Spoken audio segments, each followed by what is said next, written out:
bien del tratamiento de la hipoglucemia. Entonces, debemos verificar que haya normoglucemia en el paciente en 15 minutos, que es el tiempo en el que logra hacer efecto el glucagón, y el glucagón inyectable que les comentaba, y pues obviamente pues continuar con la educación al paciente sobre las interacciones y mecanismos de acción de los fármacos. Esto quiere decir que pues debemos explicarle cuál es la forma en que actúa los fármacos que está tomando, porque si no logra comprender cómo o para qué los está tomando, el paciente no logra entender los riesgos que pueden causar cuando las dosis no son las correctas, y pues también explicarle al paciente pues todas las interacciones que puede causar los fármacos, sobre todo cuando los pacientes pues toman alcohol.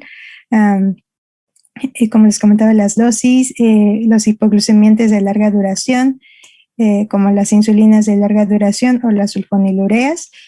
También el ejercicio, que les comentaba que hay que decirles a los pacientes que antes de que hagan ejercicio, los pacientes deben ponerse una dosis de insulina de acción rápida antes de realizarlo, por este riesgo de que exista la hipoglucemia.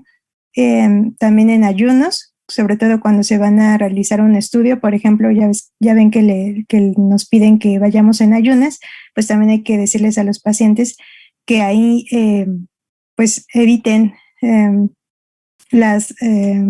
ponerse la dosis de insulina, porque si no, pues van a producir hipoglucemia, y pues también los riesgos, ¿no? Y bueno, ya el médico lo que va a hacer es que si llega un paciente a consulta con hipoglucemia, pues lo que él va a realizar es que se den 50 mililitros de solución de glucosa a 50% por vía intravenosa, o glucagón de 1 miligramo de forma intramuscular. Ya, pues si no tuviéramos ninguna de estas dos, pues lo que podríamos hacer es dar miel o jarabe de arce en el vestíbulo de la boca, y pues esperar los 15 minutos que les comentaba para que verifiquemos si haya normoglucemia. Es importante decir también que una vez que detectemos que ya están a niveles normoglucémicos, el paciente debe continuar consumiendo carbohidratos para llegar a un nivel en el que pues obviamente no rebase la meta, que ya habíamos hablado, de 130, me parece. Sí. Y entonces, pues el paciente ya no tenga riesgo de otra vez tener hipoglucemia. Otra cosa que debemos tener ojo es que el glucagón está contraindicado en hipoglucemia por sulfonilureas, porque paradójicamente pues también al darlo junto con las sulfonilureas producen más hipoglucemia. Entonces eso es muy importante. Y la hipoglucemia profunda o prolongada puede causar deficiencias neurológicas o muerte.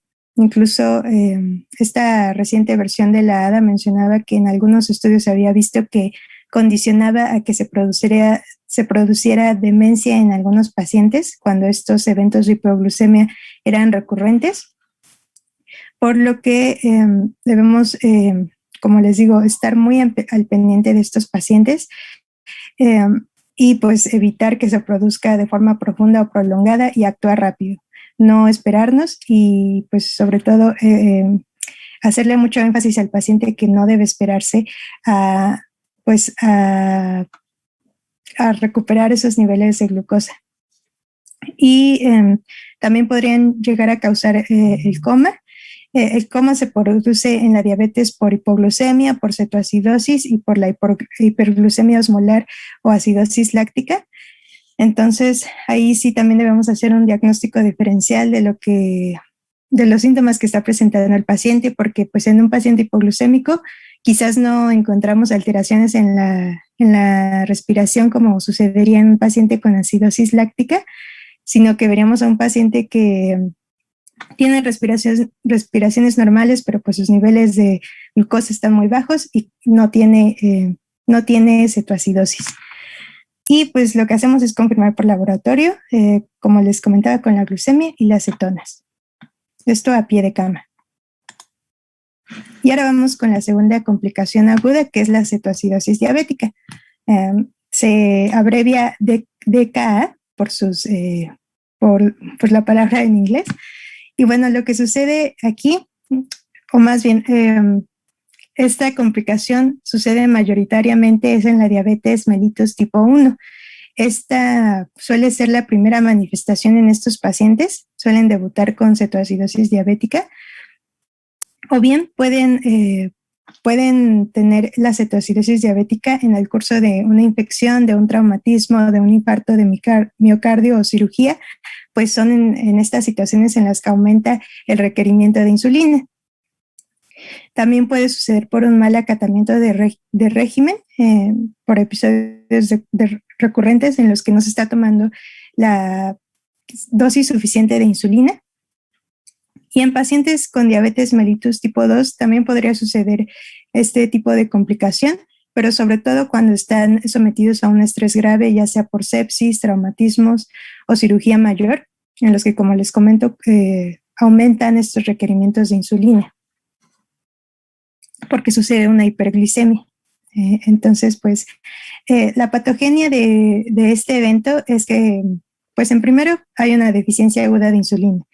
Entonces, lo que va a causar es que se movilicen de reservas energéticas los sustratos necesarios del músculo, pues obviamente van a ir al hígado, van a ir al hígado de los aminoácidos, o más bien por la gluconeogénesis se va a obtener glucosa a partir de los aminoácidos, y del tejido graso, pues a partir de los ácidos grasos y la gluconeogénesis que se lleva a cabo en el hígado, vamos a obtener cetonas en la sangre, y esto pues va a producir que exista un estrés metabólico de la cetosis. Entonces, tanto la deficiencia aguda de insulina como este estrés que se produce por la cetosis va a producir que aumenten las concentraciones de las hormonas antagonistas de la insulina, o las hormonas contrarreguladoras de la insulina, que son el cortisol, el glucagón, la hormona del crecimiento y las catecolaminas también. Entonces, lo que tenemos como resultado es que hay una mayor producción de glucosa, pero no se está utilizando la glucosa como debería. Entonces hay una acumulación de esta en la sangre, lo que nos lleva a una hiperglucemia, y esta puede llegar hasta 500 miligramos por decilitro, un nivel bastante alto, y también nos puede causar cetosis, porque ya veíamos que esta movilización de las reservas energéticas pues va a producir que se produzcan cetonas por los ácidos grasos. Entonces, esta cetosis lo que nos va a condicionar pues es que haya acidosis, porque son cetoácidos, el hidroxibutirato y la acetoacetona. Entonces, lo que va a causar en el paciente clínicamente es que tenga vómito y gasto cardíaco, bueno, disminución en el gasto cardíaco y disminución en el tono vascular, que nos pueden llevar a un colapso cardiovascular. Por otro lado, la hiperglucemia lo que nos va a causar es que, como ya vimos que cuando los niveles de glucosa están muy altos en sangre, pues lo que hace el riñón es tirarlos, por así decirlo, que haya una diuresis osmótica, y por tanto, pues eso también va a hacer que haya hipovolemia intravascular. Entonces, pues nos vamos a quedar con poco volumen de sangre, y esto pues va a producir a su vez que disminuya la circulación renal, y esto lo que va a exacerbar es la hiperosmolaridad, porque al no tener ese elemento líquido de la sangre, pues vamos a quedar con una solución bastante, con sustrato, por así decirlo, que nos produce la hiperosmolaridad. Y lo que va a producir es que haya una depresión del sistema nervioso central o incluso coma. La hiperosmolaridad, debe ser mayor a 330 miliosmoles por kilo. La circulación renal también, al verse disminuida, pues entonces no va a poder estar excretando correctamente el exceso de iones de hidrógeno, y por tanto pues se va a exacerbar esta acidosis que habíamos visto que se producía directamente por la cetosis. Y bueno, las características clínicas de esta complicación: en el paciente pues vamos a ver que va a tener poliuria, por esto que les comentaba de la diuresis osmótica, y polidipsia, porque pues al no tener suficiente volumen de agua dentro del cuerpo, pues va a estimular pues la sed. Esto puede durar un día aproximadamente, Puede haber también fatiga marcada, náuseas, esto por la acumulación de las cetonas, vómito y dolor abdominal, también por la acumulación de las cetonas, perdón, el sopor mental, y pues puede llegar incluso a un coma. En la exploración física, lo que podemos observar es un paciente deshidratado, en el que puede tener hipotensión postural con taquicardia, y eso ya nos indicaría de un nivel grave de deshidratación. Perdón, sopor en el paciente, respiraciones rápidas y profundas por la acidosis que se produce, el aliento con aroma frutado por esta producción de las cetonas. Y en el laboratorio lo que vamos a encontrar pues son todos estos, ¿cómo se les puede decir? Pues sí, puntos de la glucemia, de las cetonas, de algunos electrolitos. Entonces, pues lo que debemos tener desde el inicio es que como se produce la hiperglucemia, pues vamos a tenerlo en niveles altos de 300 a 900 miligramos sobre decilitro. Las cetonas pues también van a estar aumentadas en una dilución mayor a 1.8, mayor de 1 sobre 8. El 1 se refiere al hidroxibutirato. Hiperpotasemia de 5 a 8 miliequivalentes sobre litro. Esto se produce porque la glucemia, bueno, más bien, la glucosa se transporta con iones potasio, entonces si no se está transportando como debería la glucosa, pues tampoco el potasio, y por eso puede producirse una hiperpotasemia. También puede producirse una hiperfosfatemia, puede aumentar el nitrógeno ureico, la creatinina en sangre por esta baja depuración del hígado, porque disminuye el flujo sanguíneo a este órgano. También puede haber hiponatremia leve, por ahí de 130 miliequivalentes sobre litro, y obviamente la acidosis de 6.9 a 7.2 de pH. El bicarbonato puede estar entre 5 y 15 miliequivalentes sobre litro. La presión de CO2 también va a estar baja por la hiperventilación que se produce en los pacientes como mecanismo de adaptación a la acidosis. Y las concentraciones de amilasa sérica también pueden aumentar a un 90%. Esto ya nos indicaría de un daño en el páncreas, porque recuerden que la amilasa se produce ahí. También podemos hacer un cálculo de la osmolalidad sérica, que es esto que les comentaba, que es un parámetro también de que no se está eliminando correctamente la glucosa, y que también pues hay una disminución del contenido líquido de la sangre. Entonces, es esta fórmula en la que vamos a considerar el sodio y la glucosa. Y ya pues a partir de ahí podemos decir si un paciente, si ya rebasa los 330 miliosmoles sobre kilo, pues ya podríamos decir que tiene una hiperosmolaridad sérica. Bueno, la clasificación y las metas del tratamiento pues van a ser según el pH que tenga el paciente, porque en una cetoacidosis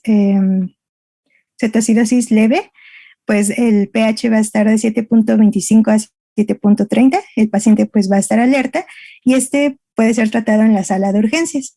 Pero si ya tenemos a un paciente que tiene cetoacidosis moderada o grave, en la que ya el pH está en 7 a 7.24 o incluso menor a 7, pues ya hablamos de un paciente que ya tiene afectación al sistema nervioso, y ya está, pues el paciente puede estar alerta, pero es más común que esté pues soñoliento o soporoso ya en un nivel grave, y esto ya se llevaría, bueno, el tratamiento ya se llevaría a cabo en la unidad de cuidados intensivos o en una unidad de cuidados intermedios. Lo que debemos tener como metas es que vamos a restaurar el volumen por esa depleción de volumen que había del plasma, y pues que se estén perfundiendo bien los tejidos.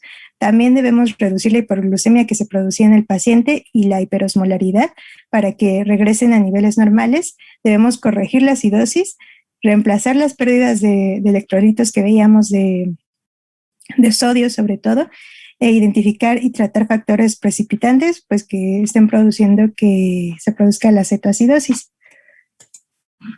Y bueno, ¿cómo es el manejo? Primero podemos hacer una intubación gástrica, porque si el paciente está teniendo mucho vómito, pues no queremos que haya una broncoaspiración o algo por el estilo, entonces pues podemos realizar ese procedimiento. Lo segundo que debemos hacer es estar registrando cada hora la glucemia y cada 2 o 3 horas los electrolitos y el pH. El tiempo va a ser muy importante aquí porque también debemos evitar que el paciente pues llegue a un coma y pues obviamente eso significaría una consecuencia bastante fatal para el paciente. Y bueno, aquí sí vamos a tener una secuencia de pasos, por eso les puse en números. Debemos empezar por el reemplazo de líquidos. Primero vamos a dar 2 litros de solución salina al 0.9%.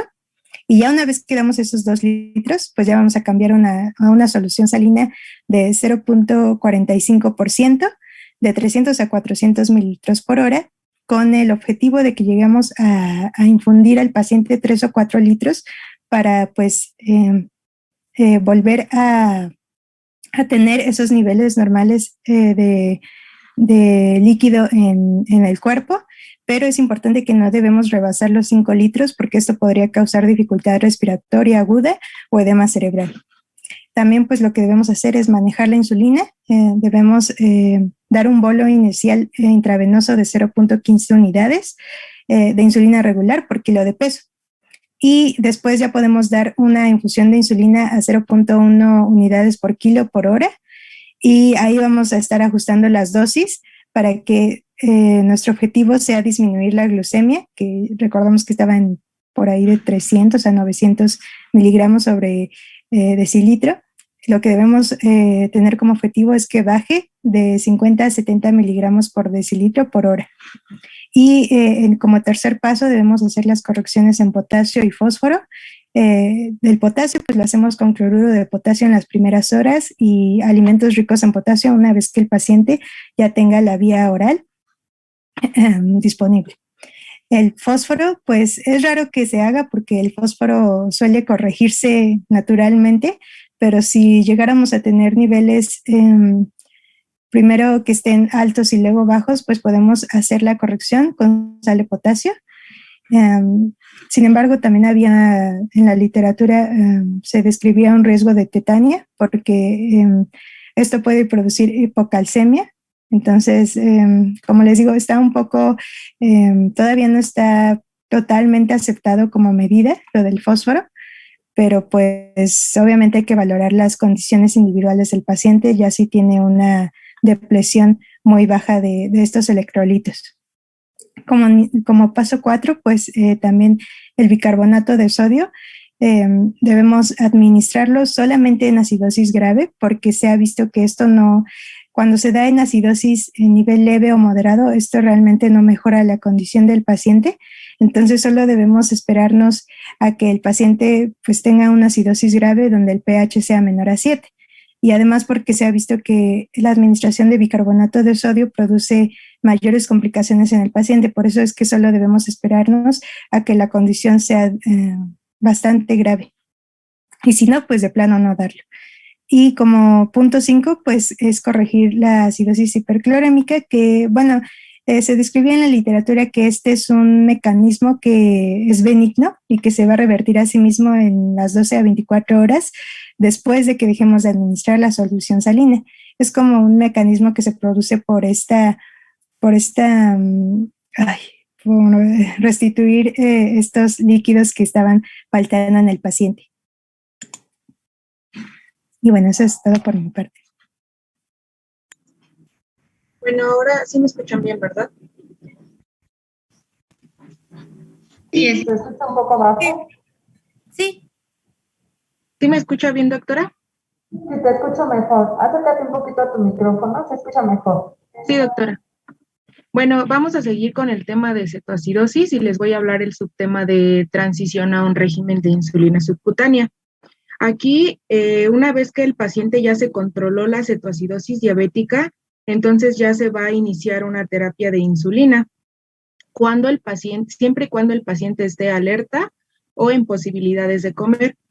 Puede que presente resistencia o no, pero cuando no presenta resistencia a esta misma insulina, el paciente debe de recibir como primer punto una inyección de insulina basal y una dosis del análogo de la misma, pero de acción rápida. Y esto siempre se da en la primera comida. Y posteriormente se debe descontinuar la infusión de la insulina 1 hora después, esto con el fin de evitar pues una hipoglucemia. Y obviamente esto es necesario para evitar que vuelva a caer el paciente en una cetoacidosis, porque pues como les digo, esto se da cuando el paciente ya tiene un control de la misma.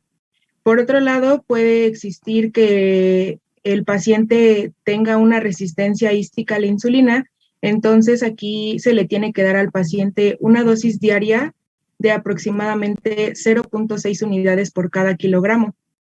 Y esta se va a dividir en 2 partes. La primera mitad se le va a dar al paciente de forma de insulina basal de acción prolongada y la otra mitad se va a dar en forma de insulina de acción corta antes de las comidas. La siguiente, por favor. Ahora, ahora les voy a hablar sobre las complicaciones, el pronóstico. Cuando nosotros damos la infusión de insulina a bajas dosis y damos el tratamiento de reemplazo de líquidos, puede reducir la tasa de mortalidad del paciente, mas sin embargo existen ciertas complicaciones como son los infartos agudos al miocardio y los infartos intestinales, que esto se va a dar a una posterior hipotensión prolongada, por lo que ya comentó mi compañera de la fisiopatología, y por lo tanto va a empeorar este panorama de la cetoacidosis. También las alteraciones renales preexistentes van a empeorar o alterar este diagnóstico, puesto que el riñón hace que compense este pH, y recordemos lo que ahorita acaba igual de mencionar mi compañera sobre el pH, es muy importante tomar en cuenta este parámetro. También una complicación puede ser el edema cerebral, y esto se da mayoritariamente en la población pediátrica. Como factores de riesgo para el desencadenamiento de esta, es como primer punto que exista una acidosis basal grave. Después, una rápida corrección de la hiperglucemia, porque como les digo, no debemos de corregirla así muy rápido porque puede llegar al paciente a daño. Entonces, tenemos que ir corrigiendo la hiperglucemia de manera controlada, que más adelante se les voy a decir.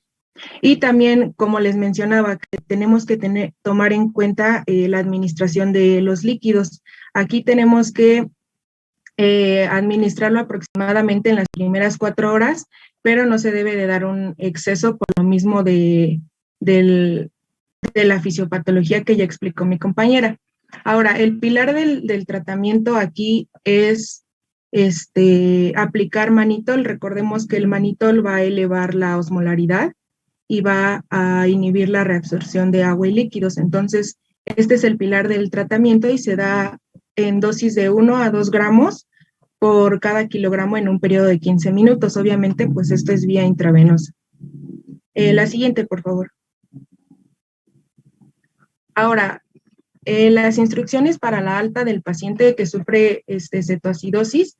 Primero, como ya les mencionó mi compañera, igual al paciente se le debe de enseñar o reconocer los síntomas y signos, que ya los mencionó mi compañera: vómito, náuseas, aletargado, somnoliento. Posteriormente, se le debe de indicar o se le debe decir que deben medirse las cetonas urinarias y el beta-hidroxibutirato. Estas dos partes de las cetonas y el beta-hidroxibutirato es muy importante, porque recordemos que el beta-hidroxibutirato es un paso atrás, es decir, cuando se descarboxila este beta-hidroxibutirato es el que se va a convertir en cetona. Entonces, tenemos que medir estas dos en sangre, obviamente. Y en pacientes que presentan ya sea infección. Y en la tablita que está al lado de color azul, es muy importante que lo tomemos en cuenta y que se lo expliquemos al paciente. Cuando las cetonas sanguíneas estén menor a 1.5 milímetros sobre mol, es decir, que las cetonas estén ausentes o bajas, el paciente tiene que tomar en cuenta que debe de beber muchos líquidos, se le debe de inyectar insulina de acción rápida y tiene que monitorear sus niveles de glucosa. En cambio, por otra parte, si las cetonas sanguíneas están altas a 1.5, el paciente debe de reconocer que debe de llamar a su médico para recibir ciertas instrucciones para su control y igualmente que se le debe de beber muchos líquidos, inyectar insulina y monitorear las concentraciones. Recordemos que los valores normales de cetonas es de menor de 0.6 milimol sobre litro. También se le debe de instruir al paciente que se comunique si persiste la cetonuria. Recordemos que esto se caracteriza por vómitos, diarrea, y eso es muy importante que el paciente tiene que tomar en cuenta. Cuando la cetonuria y la glucosuria van a persistir en análisis sucesivos, se le debe de administrar insulina regular y alimentos líquidos. En la bibliografía que leí decía que estos alimentos líquidos era como por ejemplo el jugo de tomate con poca sal y caldos, o sea, yo creo que se refería a caldos de pollo, etcétera. Eso va a compensar los líquidos y los electrolitos que el paciente está perdiendo por la glucosuria y la cetonuria. La siguiente, por favor. Bueno, ahora ya terminamos con cetoacidosis. Vamos. Voy a interrumpirte tantito. Sí, doctora. Vamos a preguntarle a alguno de tus compañeros porque necesito que me den los criterios diagnósticos clave de la cetoacidosis. ¿Ah? Vamos a ver. Vamos a preguntarle a Miranda Telles. Sí, doctora. A ver, Miranda, haz muy breve, a ver si le entendiste a tu compañera. ¿Cuáles serían los criterios diagnósticos básicos indispensables para hacer el diagnóstico de cetoacidosis diabética?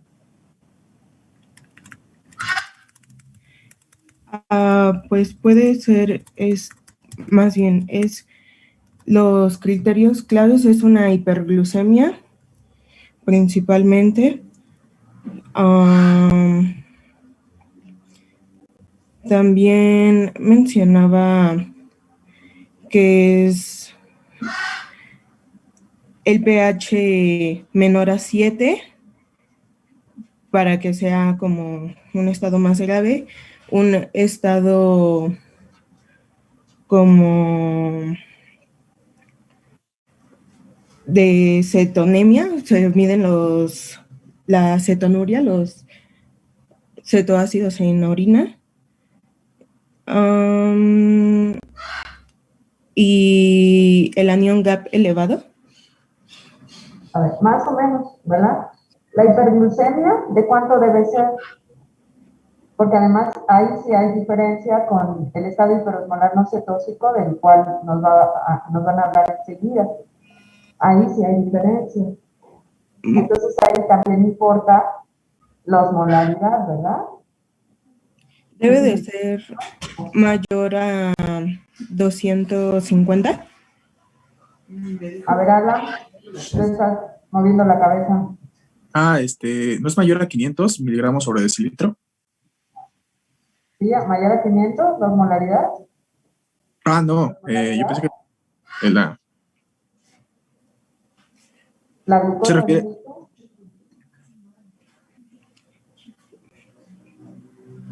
A ver, ¿qué me ayuda su compañera? ¿Leslie? ¿Leslie López? Sí, bueno, también en este caso se podría presentar la respiración de... Estos son criterios clínicos, ¿verdad? Por eso se llama cetoacidosis. Pero básicamente el criterio fundamental es la acidosis. ¿Y eso cómo lo sabemos? Pues con una gasometría. Por la biometría hemática. Si no tenemos gasometría, no podemos hacer ese diagnóstico, ¿sabes? Segundo, las cetonas las podemos tener en orina si nosotros hacemos ayunos prolongados. Ustedes quédense sin desayunar todo un día y miran de cetonas y van a ver cómo empieza nuestro cuerpo a liberar cetonas. Entonces, pero las cetonas por cetoacidosis es diferente. No es un criterio diagnóstico, ¿sabes? Para que no se me vayan a confundir. Acidosis, la osmolaridad sérica no es igual que la de un estado hiperosmolar. De ahí se deriva el diagnóstico de estado hiperosmolar. ¿Por qué? Porque la osmolaridad sérica en el paciente con estado hiperosmolar es muy alta y en el paciente que tiene una hiperglucemia, pero no en valores tan altos, no nos va a modificar tanto la osmolaridad. ¿Sí? Es una diferencia entre uno y otro. Ajá. Y finalmente, alguien por ahí dijo la respiración. ¿Tú, verdad, Leslie? ¿Cómo es la respiración del paciente Sí. que tiene ketoacidosis diabética? Bueno, creo que se le llama de Kussmaul. Es profunda y muy, como repetitiva. Ajá, lo van a leer, el comportamiento de la respiración de Kussmaul, pero tiene esas características. Y aparte, ¿el aliento a qué? A ver, César, ¿a qué huele un paciente, en teoría, que tiene cetoacidosis diabética? Huele como a frutas, me parece, pero era como afrutado, algo así. A manzanas dulces, ¿no? Como manzanas. Ajá. ¿A manzanas qué? Dulces. Oxidada, ¿no? Era como podrida. Exacto. Como manzana descompuesta. Exacto. Dejen unas manzanitas un día en su casa. Ahí déjenlas.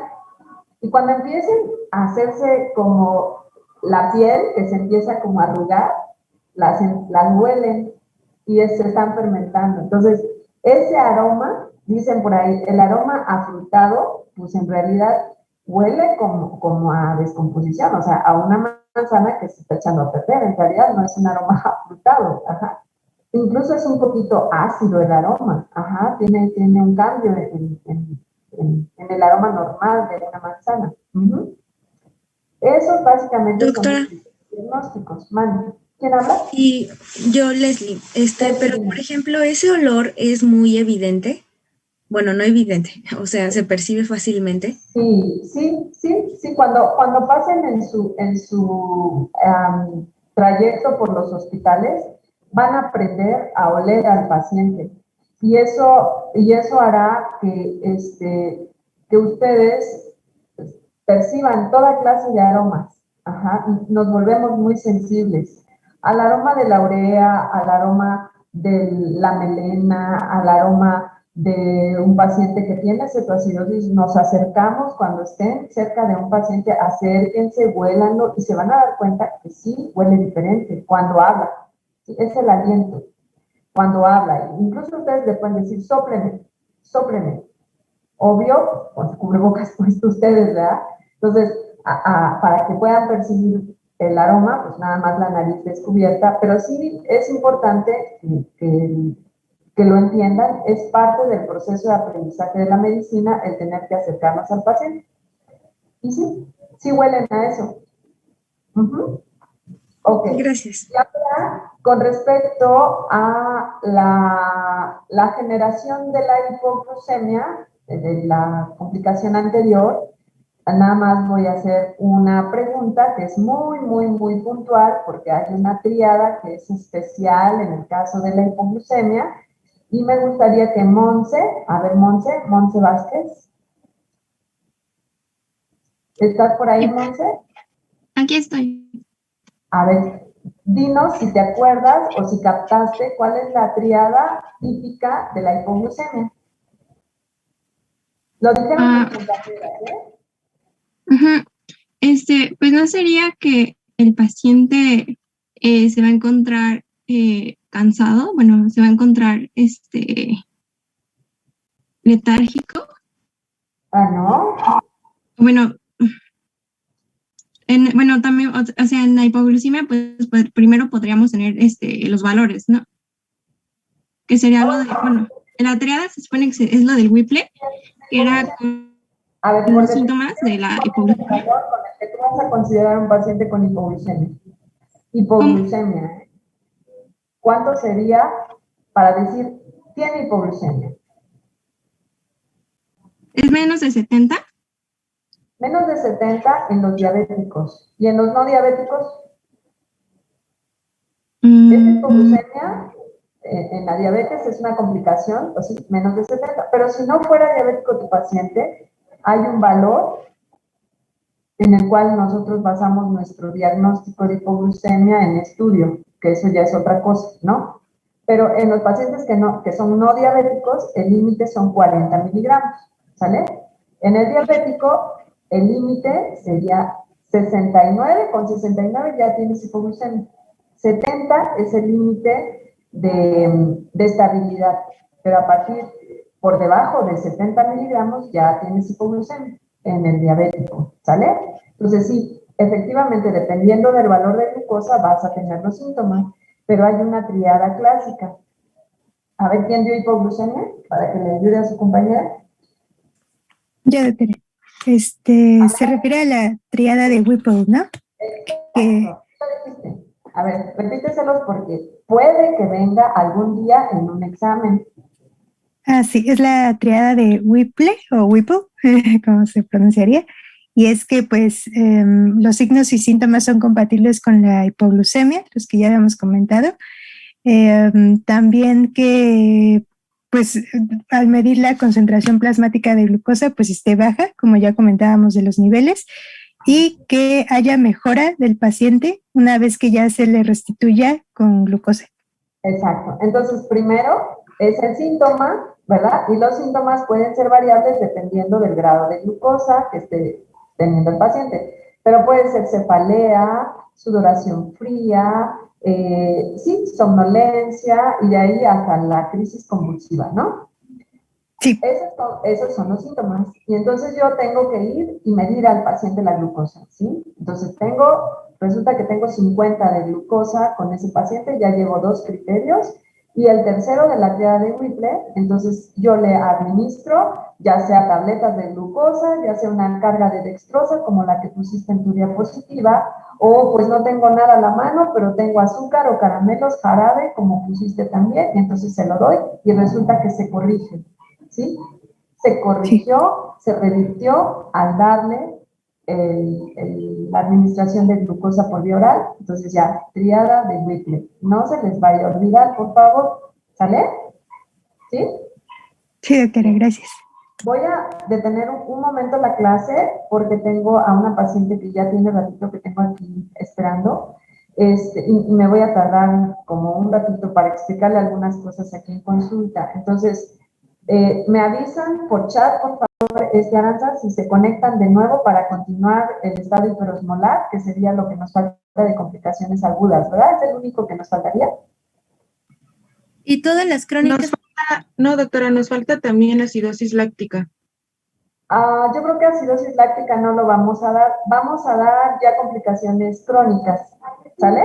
Sí, doctora, está bien. Estado hiperosmolar, sigue acidosis, complicaciones crónicas. Nada más que eso sí es un poquito largo. Nada más me avisan, por favor, por chat, si se conectan o no se conectan. Yo me voy a desconectar ahorita, ¿sale? Ok, doctora, me avisa a qué hora. Gracias. Sí, unos 20 minutitos dame y ya estoy lista. ¿Sale? Ok. Bye.